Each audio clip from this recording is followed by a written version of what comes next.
Welcome to today's Explainer.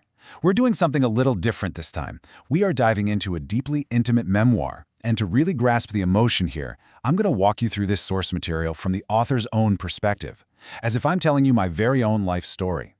We're exploring a specific kind of quiet, unacknowledged pain, the kind of wound that starts so small when you're a kid, but somehow grows to define your entire adult life. Section 1. The Anomaly of Emma. Let's talk about this undeniable pull she had. You see, the strange thing wasn't that my sister, Emma, wanted everything. If she was just greedy or throwing tantrums all the time, well, that would be an easy conflict to figure out, right? We all understand a demanding child. But that wasn't the mystery here. The really baffling part, the thing that just completely messed with my head, was that everyone willingly gave it to her. Nobody was forcing them. There's absolutely no coercion. The quiet devastation of this whole reality was that people simply chose her. Willingly. Every single time. It wasn't just a lucky break once or twice, It was a pattern so completely consistent it honestly felt like a law of physics. The absolute, crushing certainty that I was always going to come in second. Which brings us to part 2, never being chosen first. This is where the emotional wound really takes root. Because on one hand, you have the superficial loss, losing my things, the toys, the tangible items, the literal physical space in our house that Emma just sort of effortlessly claimed. But the hardest part wasn't watching my stuff disappear. It was that agonizing, deep internal realization of never being chosen first. It was constantly sitting there wondering why you were never quite enough for anyone. Section 3. The Unanswered Question. Let me take you back to a specific childhood memory. Picture a really earnest kid walking up to her mom who's busy doing chores and asking, "Why does Emma always get what she wants?" It was just a desperate plea for some kind of logic, but my mom didn't even look up from the dishes she was washing. This question, which meant literally everything to me, was just background noise to her. She just smiled this casual little smile and said, "She's older." And man, to a kid looking for some sense of cosmic fairness, that is not a comforting answer. It's just a totally unchangeable, incredibly frustrating fact. So I pushed a little further. With that pure, genuine childhood curiosity, I asked, well, what happens when we're both adults? Because it's a logical question.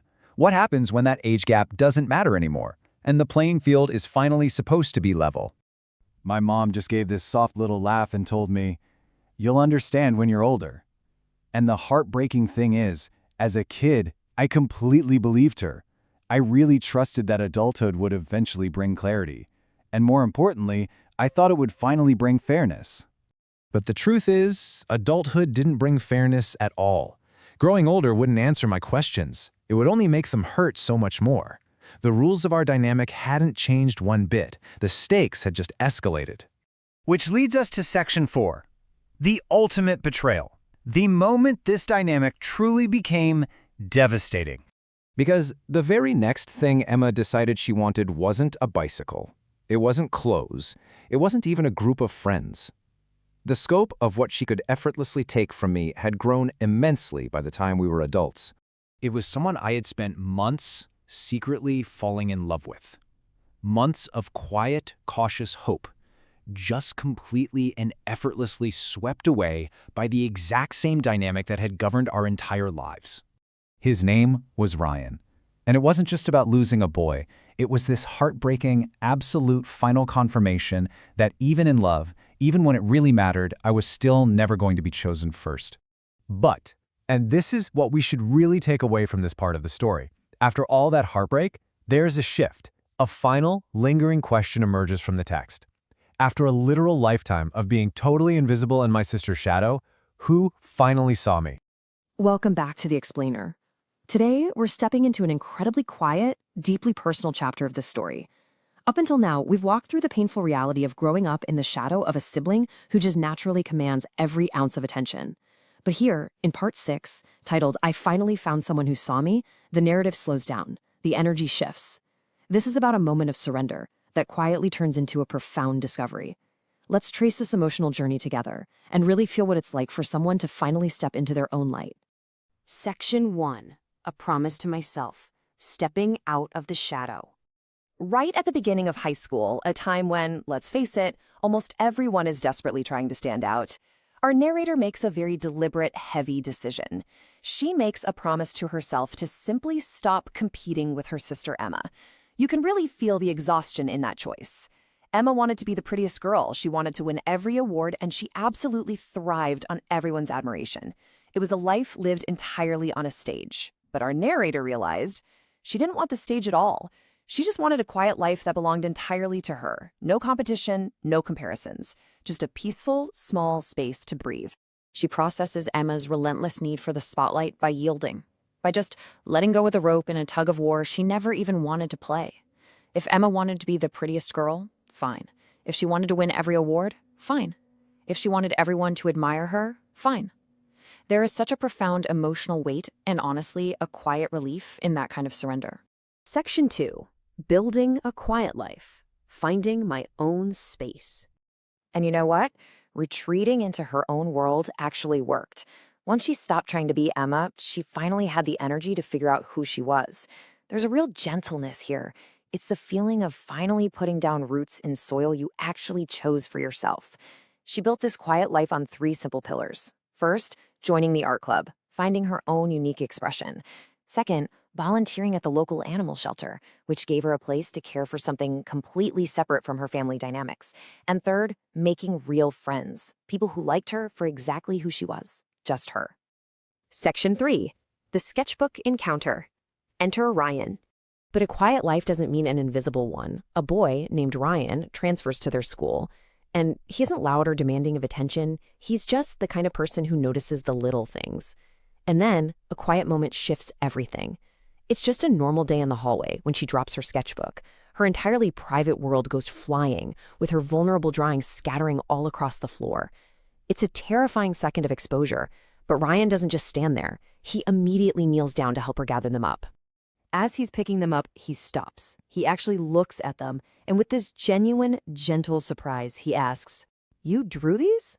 It's such a simple question, but it's loaded with an attention she just isn't used to getting.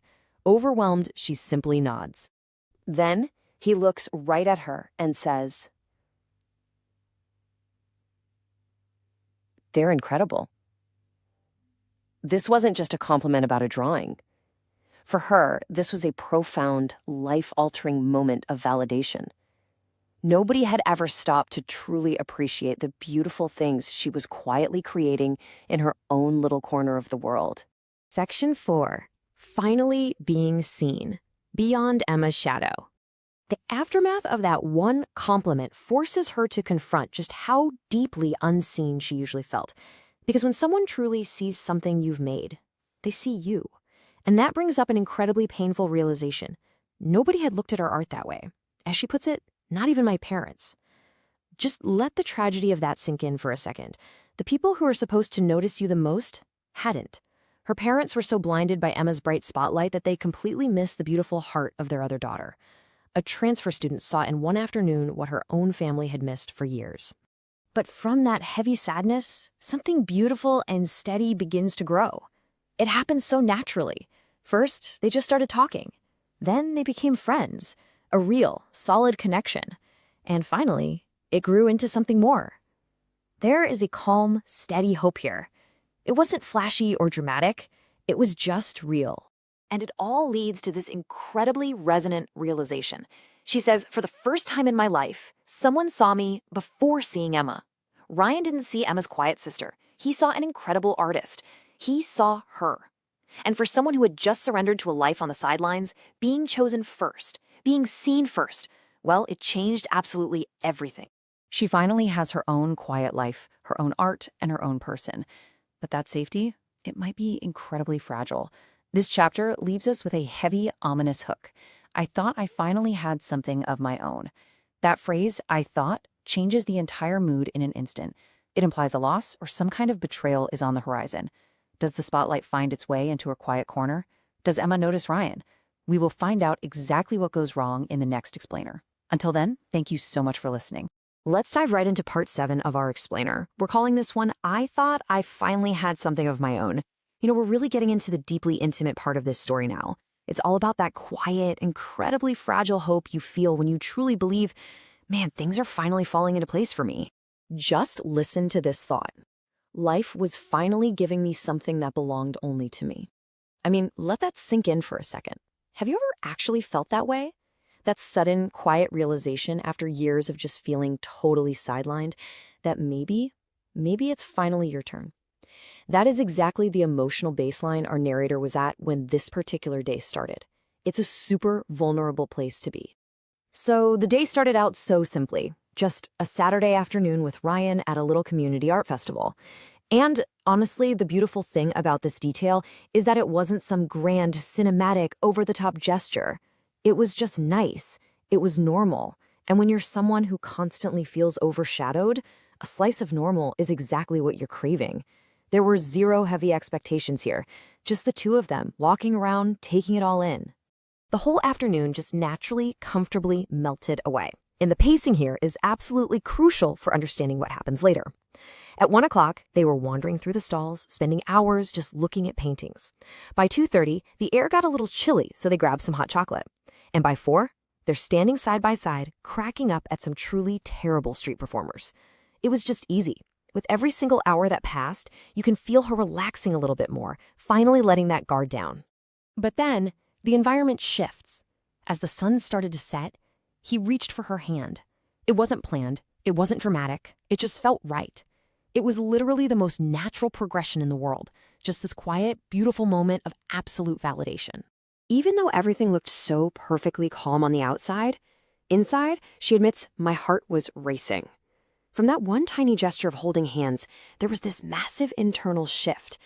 She thought maybe, just maybe, this is it. This is the moment life is finally giving me something of my very own. She was completely wrapped up in that warm, safe feeling. And then, out of absolutely nowhere, a familiar voice just shatters the silence. Lily? Her stomach just completely dropped. It was Emma, her sister. She was visiting their parents for the weekend, and somehow, by some cruel, awful twist of fate, she was standing right there in the middle of this perfect, fragile afternoon. You can practically feel the sudden dread in the air. So now you've got these two totally different worlds violently colliding. On one side, you have what Ryan and the narrator spent all afternoon building, this quiet, unspoken, deep connection. And on the other side, instantly sucking the oxygen out of the room, is Emma. Loud, performative charisma. Emma smiled that bright smile the second she saw Ryan. Ryan, being polite, introduced himself. And then Emma flashed her famous smile. You know the one that magically makes everyone immediately obsessed with her. It's a magnetic, undeniable pull. It is honestly hard to even track how fast the whole dynamic got hijacked. She laughed at his jokes, she complimented his jacket, she peppered him with dozens of questions, basically making him the absolute center of her universe. This entire interaction lasted, less than 5 minutes? But in those 5 short minutes, the spotlight violently swung completely away. She didn't need the conversation to last a single second longer to figure it out. Like she says, I already knew what was happening. She had seen that exact smile, that exact routine, way too many times before in her life. It's this painful, exhausting, familiar script. She knew exactly how it always ended for her. The shadow was back, literally right as she thought she was finally stepping into the light. When they finally went their separate ways and headed home, the silence must have felt incredibly heavy. She talks about begging herself not to overthink it on the way back. It's this desperate internal bargaining, trying so hard to cling to the magic of the earlier hours, trying to convince herself that a tiny 5-minute run-in with her sister couldn't possibly erase an entire perfect day. She kept replaying the facts in her head, using them as these emotional anchors so she wouldn't completely spiral. Ryan liked her. He had chosen her. He was the one who invited her to the festival in the first place. He was the one who reached out for her hand at sunset. She had to believe that those real, concrete actions mattered so much more than her sister's fleeting, performative charm. She just kept telling herself, over and over again, this would be different. It had to be. But the heart often knows when a storm is coming, even when your brain is desperately trying to focus on a clear sky. So what happens when that super fragile hope crashes head first into a lifetime of history? You absolutely won't want to miss where this goes next. Make sure to stick around for the next part of our explainer, She Took Ryan Too. Thanks so much for exploring this with us today. Welcome back to The Explainer. Today we are looking at Part 08, She Took Ryan Too. You know, a heartbreak rarely ever happens all at once. It usually starts so small, in these tiny ways that you can just easily dismiss. A few days pass, and you get that first canceled study session. You brush it off, right? Things come up. But then, over the next few days, it gets canceled again, and then again. By the end of the week, you're just staring at your phone, noticing how his replies have become shorter and way less frequent. You can literally feel this invisible distance growing between you. It's just a quiet, slowly building anxiety sitting heavy right in the middle of your chest. And what do we instinctively do when we feel that anxiety? We try to rationalize it away. I kept telling myself, he was just overwhelmed with school. You just keep whispering that innocent little excuse to yourself over and over, because the alternative? Well, the alternative is simply too frightening to even consider. Let's move into Section 1, the discovery. So it's Friday afternoon. The week is finally wrapping up, you're just walking along, and suddenly, the whole atmosphere shifts. Sophie walked toward me, and she had this really strange expression on her face. We all know that look, don't we? It's that heavy look someone gets when they are carrying a terrible secret. Your heart just kind of stops, bracing for a shock you don't even understand yet. She stops right in front of me. She holds out her phone, and she just says, "Lily, I think you should see this." You know, that is the exact kind of sentence that permanently divides your life into a before and an after. I look down at her screen, and I start swiping. First, there's a photo of Emma and Ryan laughing at a cafe, and instantly my mind races to protect me. I'm telling myself, oh, they're just friends catching up, right? But then I swipe to the next picture. Ryan is holding Emma's hand. I swipe again. The two of them, hugging. And with every single photo, I could feel the air just completely leave my lungs. My hands actually began shaking. It was like my mind finally processed it, and now my body was catching up. It was just this visceral, completely uncontrollable shock as the betrayal fully sank in. I just mumbled, "No, this isn't real." Complete blinding disbelief. Honestly, the entire rest of that afternoon is completely gone from my memory. I don't even remember the walk home. It was just a blur of pavement and a mind desperately trying to reject the images I had just seen. Which brings us to Section 2, the confrontation. Because you can't outrun the truth, can you? I turn the corner to my house, just hoping for a safe, quiet place to cry, and instead, absolute dread fills my stomach. Emma's car is already parked outside, and there she is, sitting right on my own front porch, smiling. "Lily, I wanted to tell you myself." She said it so cheerfully. It was a complete, devastating ambush right on my own doorstep. And then, the front door opens. Ryan stepped out of the house right behind her. He didn't have a cheerful smile. He looked exactly like what he was. Guilty. He could barely even look up to meet my eyes. He just looks down, and this thick, heavy betrayal is hanging in the air as he whispers, "I'm sorry." It was so quiet, and yet loaded with a kind of pain that can never ever be taken back. But Emma? Emma wasn't sorry. In just the most agonizing display, she actually reaches out and squeezes his hand right in front of me. She looks me dead in the eye and delivers this ultimate justification. You can't choose who you fall in love with. Let me tell you, the emotional weight of watching them hold hands while she uses some cheap cliché to excuse breaking my heart, it was literally unbearable. I just stared at both of them. And in that moment of crushing isolation, all the background noise, all the empty excuses, they just completely stripped away. And there was only one raw, deeply clarifying question left to ask her. Did you know I loved him? She hesitated, and then she answered, "Yes." A single word that shattered whatever tiny fragments were left. It was the absolute, crushing confirmation that she knew exactly what she was taking from me. It was a moment of total heartbreak, but beautifully, this is not where the story ends. Because after all that shock and all that betrayal, a really quiet, distinct strength began to take root. In our next explainer, we are going to dive into Part 9, I Was Done Waiting for People to Choose Me. It's a massive, powerful turning point of hope. But before we go, I want to leave you with this. Why is it that the deepest betrayals often become the exact catalysts we need to finally choose ourselves? You're definitely going to want to see how this journey turns around. Thanks for joining me for this explainer, and I will see you next time. I feel so lucky to have you.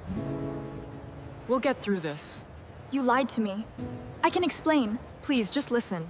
I never thought it would come to this. I know, but we can't stay. I hope we see it again one day.